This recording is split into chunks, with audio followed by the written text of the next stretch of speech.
ছেলে মানে কি? সংসারে বাবার পরেই বাবার মতো করেই পরিবারের দায়িত্ব নেওয়া।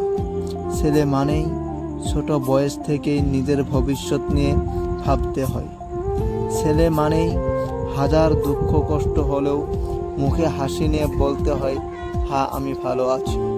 ছেলে মানে নিজের পরিবারের খুশির জন্য সব ইচ্ছেগুলো ত্যাগ করে দেওয়া।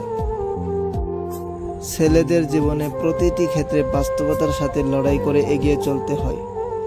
ছেলেদের জীবনটা বড়ই জটিল। ছেলেরা সারা জীবন পরিবারের দায়িত্ব ঘাড়ে নিয়ে চলতে থাকতে হয়, কিন্তু তাদের মন খারাপগুলো কেউ দেখতে পায় না।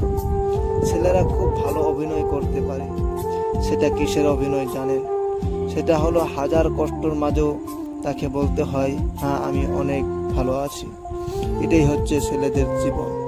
কি অদ্ভুত, তাই না? তো সবাই ভালো থাকবেন, সুস্থ থাকবেন।